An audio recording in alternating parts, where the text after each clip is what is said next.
सियाराम, जय श्री कृष्णा। जय गौ माता। श्री कृष्ण कन्हैया गौशाला बाला राजपुरा की पूरी टीम के समक्ष आज आपके सामने हाजिर है। और आज जहां अपने जिस परिसर में खड़े हैं, तो आज शुरुआत फिर एक थोड़ी सी बड़ी ही दुखद घटना है कि जहां हम खड़े हैं, जहां आज श्री कृष्ण कन्हैया गौशाला बाला राजपुरा का चारों तरफ जो नाम है, और जो आज आप ये पीछे देख रहे हो चारों तरफ एक गौशाला का शानदार जो विशाल प्रांगण बना हुआ है, इसकी नींव रखने वाले। और उस टाइम जब यहाँ पर कोई शायद आने के लिए भी तैयार नहीं होता था, तपती दोपहरी में ना कोई छाँव थी ना कोई लाइट थी, किसी प्रकार की कोई भी जो यहाँ पर सिस्टम नहीं था। उस टाइम गौशाला के लिए लोगों को प्रेरित करने वाले और इस गौशाला की नींव रखने वाले और जिनकी निस्वार्थ और समर्पण की भावना से आज ये जो गौशाला चल रही है उसको कभी बुलाया नहीं जा सकता। ऐसी शख्सियत आज हमें छोड़ के बीच में चले गए, हमारे बड़े आदरणीय और सम्मानित लादूराम जी सारण, जो इस गौशाला के पहले अध्यक्ष भी थे और जो इस गौशाला की नींव रखी थी। वास्तव में उनके कामों की आज जहाँ भी बात चलती है तो ये चर्चा जरूर चलती है कि आज तो इस गौशाला में बहुत सारे हर तरह की सुविधाएं, काम करने में इतनी ज़्यादा कोई दिक्कत नहीं। लेकिन उस टाइम कठिन परिस्थितियों में, विपरीत परिस्थितियों में जिन्होंने इस गौशाला की शुरुआत की थी, लादूराम जी सारण हमारे बीच में नहीं दिया। तो श्री कृष्ण कन्हैया गौशाला बाला राजपुरा की पूरी टीम उनके चरणों में श्रद्धांजलि अर्पित करती है, नमन करती है और भगवान उनकी आत्मा को शांति दे। और हम कोशिश करेंगे कि उनके दिखाए हुए मार्ग पर चल के इस गौशाला को और भी आगे ले जाएं। और अगर ये गौशाला हर दिन प्रोग्रेस करेगी, आगे बढ़ेगी, तो ही उनको एक सच्ची श्रद्धांजलि है। तो हमारी पूरी टीम की तरफ से फिर एक बार सच्ची श्रद्धांजलि है। अब अपने चलते हैं सेवा में।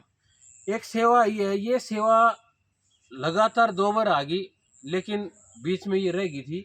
राजू जी हैं सारडा, जो दिल्ली से हैं, वैसे ये सरदार शहर के पास इनका गांव है। हमारा छोटा भाई है जो मोती बाना, उसके साथी हैं ये। तो इन्होंने पिछली अमावस्या पे भी 2100 रुपये की सेवा भेजी थी और अब की बार अमावस्या पे भी 2100 रुपये की सेवा भेजी है। तो जो पिछली जो सेवा थी वो हम बोल नहीं पाए थे, किसी कारण से रहेगी। वो कैसे रहेगी?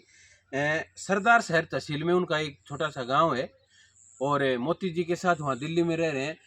देखो, वो जो राजू जी हैं सारडा दिल्ली से हैं, जो उनका यहाँ किसी से कोई संपर्क नहीं है। उनको शायद ये भी नहीं पता कि राजपुरा कहाँ है और शायद इस टीम से किसी से उनकी बात भी नहीं होगी, मेरी खुद की भी नहीं हुई है। लेकिन उनकी श्रद्धा इतनी है कि वो हर अमावस्या को या हर कोई भी जन्मदिन को जरूर यहाँ सेवा भेजते हैं और इतनी बड़ी बड़ी सेवा भेजते हैं। 21 रुपये की सेवा हमेशा वो भेजते रहते हैं लगातार। ये 2 सेवा नहीं है, बहुत दिनों से, जब से ये टीम जुड़ी है और जब से मोती जी ने उनको बताया है, दिखाया है, क्योंकि मोती जी इस टीम के साथ बहुत पुराने जुड़े हुए हैं और उनकी बहुत भावना है, गौ माता में उनकी आस्था है। वो वहाँ भी गौशाला में सेवाएं करते हैं, लेकिन जब से ये टीम बनी है ना, उनकी सेवा यहाँ लगातार अलग से आ रही है। तो उनके वो साथी हैं, उन्होंने वही 2100 की 2 सेवा की। वास्तव में बहुत बड़ी बात है इसके लिए। तो राजू जी, हम तो सिर्फ इतना ही कहेंगे, वास्तव में हम आपके आभारी हैं। और ये सच बात है कि जितनी भी धार्मिक आस्थाएं आप जैसे लोगों के कारण है, आप जैसे लोग हैं जो दयालु प्रवृत्ति के हैं, जिनके दिल में गौ माता के प्रति आस्था है और आपको ये लगता है कि यहाँ हमें सेवा भेजनी चाहिए, यहाँ काम हो रहा है, इसलिए ये गौशाला हमारा हौसला भी आप हो, हमारी ताकत भी आप हो। तो राजू जी, आपका बहुत बहुत धन्यवाद, बहुत बहुत आभार। और भाई, एक सेवा आई है, हमारे जो छोटे भाई हैं मोती जी बाना, उनकी मिसिज है जो हमारे प्रधान जी हैं मोहन जी बाना, इनकी बीननी सुमन, वो हैंडीक्राफ्ट का काम करते, बहुत बड़ा दिल्ली में हैंडीक्राफ्ट का उनका खुद का काम है। मोती जी का अलग काम है, लेकिन जो वो मोहन जी की बीननी है सुमन, उनका हैंडीक्राफ्ट का बहुत बड़ा काम है दिल्ली में। तो वो उसका कोई सीजन वगैरह होता है, कैसे क्या होता है, अभी पिछले 2 महीने वो सीजन ऑफ था। तो जब अभी नया सीजन शुरू हुआ, तो जो पहला ऑर्डर जब उनके पास आया तो 1100 रुपये की सेवा भेजी है भैया। कितनी बड़ी बात है ये, कितनी एक मतलब श्रद्धा होगी हर आदमी की कि कोई भी नया काम करे या कुछ भी करे, लेकिन शुरुआत इस गौशाला से करनी है। वो दिल्ली बैठे हुए उनको ये ध्यान है कि जब हम दोबारा उस काम पे जा रहे हैं तो क्यों न गौ माता को प्रसाद चढ़ा के गौ माता की सेवा में कुछ दे के न शुरू करें।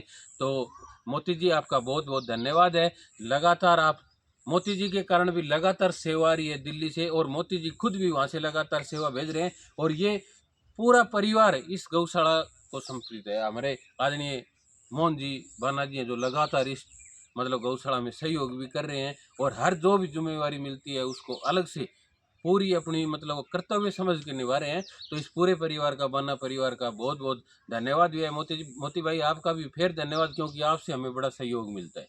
आपसे ये नहीं, और भी अलग तरह से भी बहुत सारे आपके कारण बहुत लोगों का सहयोग हुआ है, बहुत लोगों का जुड़ाव भी हुआ है। तो आपका भी बहुत बहुत धन्यवाद है। आज फिर एक बार लास्ट में यही कहूँगा कि जो टीम के साथी हमारी वो माताएं बहन थे वो गई, वो थोड़ा लेट होने के कारण वो जल्दी चली गई, लेकिन जितने साथी हैं खास कर 64 आरबी से शोचन जी तो आज साला सर गए हैं, तो हमारी तरफ से वही उनको हैप्पी जर्नी। लेकिन राजू जी और महावीर जी से फिर निवेदन करूँगा कि आप इस टीम से जरूर जुड़ो। 64 आरबी से बिल्कुल ही नहीं आ पा रहे कोई, तो और हमारे भी जो साथी हैं गांव से भी, उनसे भी निवेदन है कि वो इस टीम के साथ जुड़ो। सुबह आधे घंटे में कुछ नहीं होता, आधा घंटा जल्दी उठना होता है, और ये एक मन का वहम है कि सुबह नींद आती है। तो इस यहाँ आओगे वास्तव में आपको अच्छा लगेगा, खुशी मिलेगी, और जो आपने जो भी आप मतलब इस पुण्य जो काम करना चाहते हैं इस धरती के ऊपर, वो सब यहाँ के होंगे। तो आप सबका धन्यवाद। जय श्री राम, जय गौ माता। और मोहम्मद जी बैठे।